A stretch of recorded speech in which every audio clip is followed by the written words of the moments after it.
হ্যাঁ, আওয়াজ করে বলেন, আবু তালেবের কি মুক্তি মিলবে? তাহলে সেরেফ ভালোবাসা আপনাকে বাঁচাতে পারবে। ভালোবাসার পাশাপাশি বিশ্বনবীর আদর্শকে মেনে নেওয়ার দরকার আছে না নাই?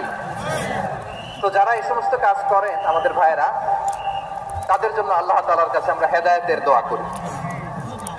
আবার আমি দেখেছি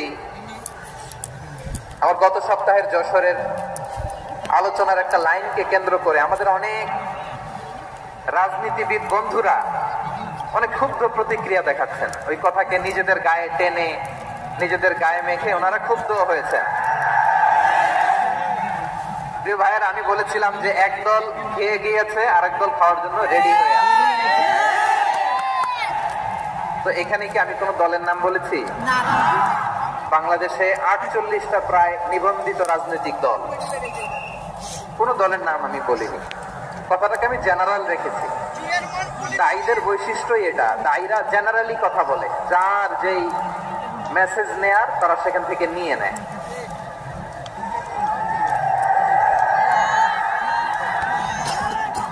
তো কোন দল এটা নিয়ে কোনো কথা বললো না। আপনারা এটাকে নিজের গায়ে যে মাখালেন, এটা ঠিক হয়নি।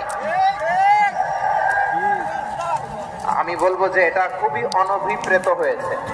কোন দলকে টার্গেট করে বা কোন দলের পক্ষে আমরা কখনো কথা বলি না। আমরা কোরআনের পক্ষে কথা বলি, ইসলামের পক্ষে কথা বলি, ঠিক কিনা বলেন?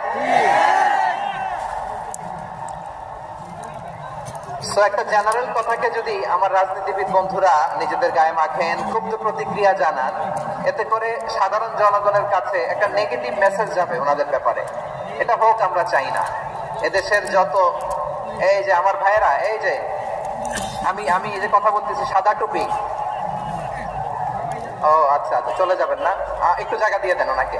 হয় কি, লক্ষ লক্ষ মানুষের ভিড়ে আপনি যদি উঠতে চান খুব কঠিন হয়ে যায়। যদি পারেন একটু বসেন, আর না পারলে ভাইকে একটু জায়গা দিয়ে দেন। আমার দিকে তাকান, এই সিলেট, এদিকে তাকাও, এদিকে এদিকে, ফাইন।